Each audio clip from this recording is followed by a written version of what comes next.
I'd like you to think about what it means to be poor.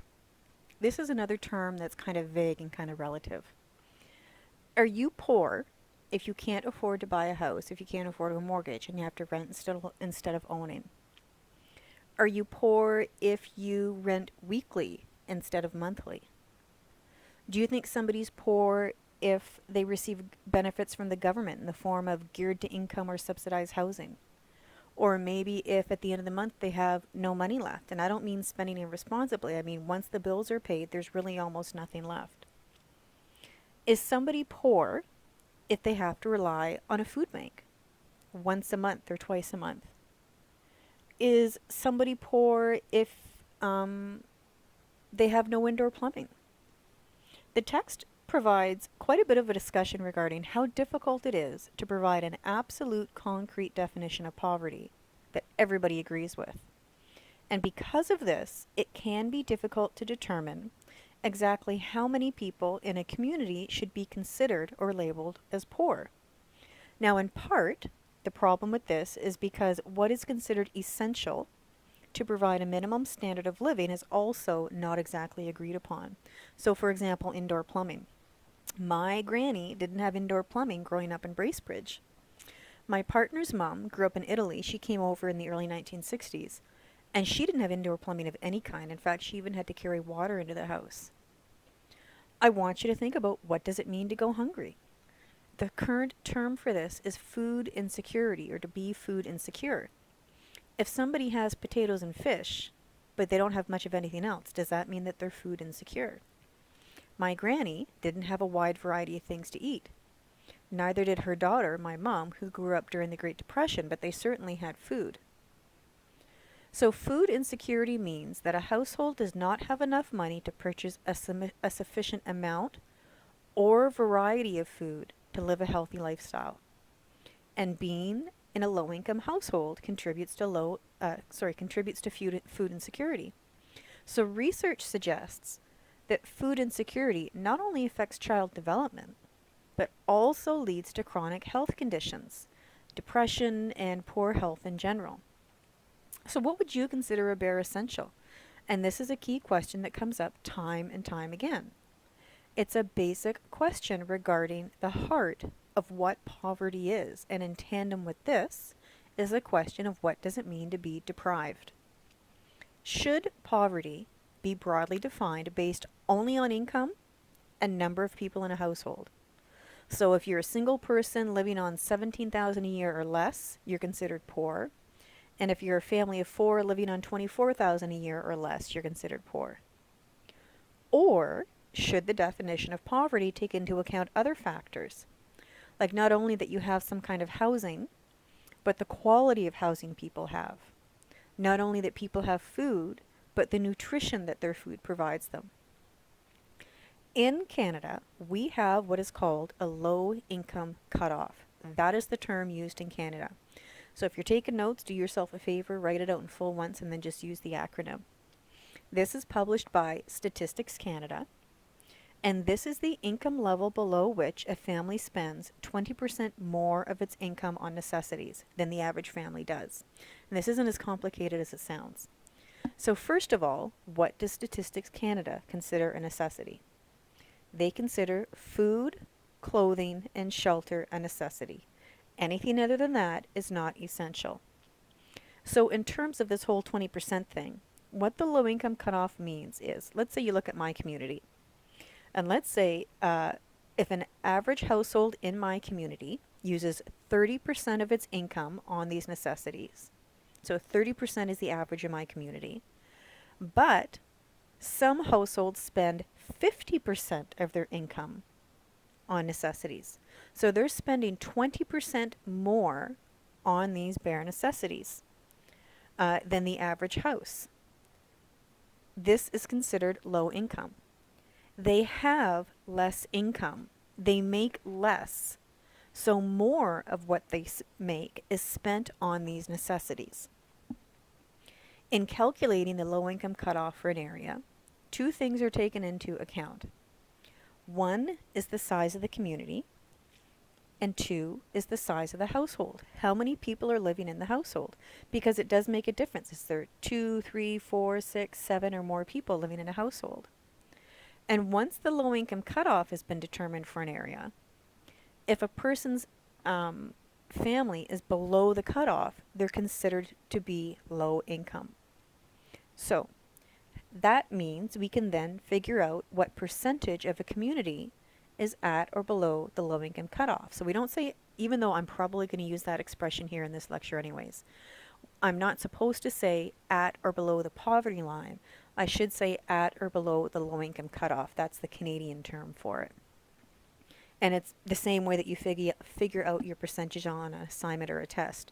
You take the total population and you divide that by the number of people at or below the low income cutoff, and that gives you a certain percentage. So if you take a look at this table, this is from an immigration website. I have incredible difficulty finding up-to-date graphics sometimes that are Canadian.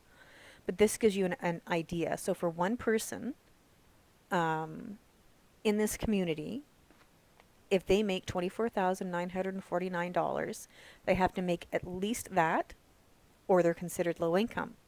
Then it goes up for 2 people and 3 people and 4 people and so on. Now, why is this important? I mean, other than, just being good human beings and being concerned if somebody is having a difficult time, why is it necessary to be so specific? What's the point? Well, there is a point to this. There's several reasons, and the first of which is social policy. And I'm not going to get all government here on you, but I want you to think about this. If you know what the rate of poverty is in a town or a city or a community, that lets you know what kind of social services are needed. And if the need has gone up, if the need has gone down, or if the need has remained static, stayed the same. So if a definition of poverty, of low income, is really restrictive, really narrow, so that it shows fewer people living in poverty, that's going to affect social policies because that will indicate that fewer people are living in low income. So policies and programs aimed to reduce poverty, increasing access to education, increasing access to skills training programs, to programs for people with disabilities, improving standards regarding employment. Now, something that has occurred relatively recently is increasing the minimum wage in Ontario. And on January 1st, 2018, the minimum wage in Ontario was raised from $11.60 to $15 an hour. And the argument for this, the main argument, was that the minimum wage should also be a living wage. So if you've heard that term living wage before, what that means is if somebody's working full-time, making minimum wage, it should be enough to live on. If somebody's working full-time and they still can't support themselves at a minimal level, then it's not a living wage. Social policy is in effect in terms of making sure there's affordable housing available, and rent supplements, and rent geared to income, and providing housing support for those with mental illness, and childcare subsidies for low-income workers. All of these are social policies that are directly affected by how much they are needed, by what the definition of low income is. So believe it or not, we don't have an official definition of poverty in Canada. Doesn't that seem strange? Statistics Canada doesn't use a definition of poverty. They use a low income cutoff, dependent on the size of a community and different family sizes. So if you look on the StatsCan website, they define low income cutoff as, and this is a direct quote, the income level at which a family may be in straitened circumstances because it has to spend a greater proportion of its income on necessities than the average family of a similar size, end quote. So when we refer to people being poor, living at or below the poverty line in Canada, the accurate term for that is actually the low income cutoff. Why do we have this? We have this image internationally, as well as I think we have a self-perception that Canada is a fairly well-off country. We live in the first world. We don't have the problems of poverty that other countries have. But we still have people living at or below the low-income cutoff. Why does that happen? You can look at this on an individual level, or you can look at it at a structural level.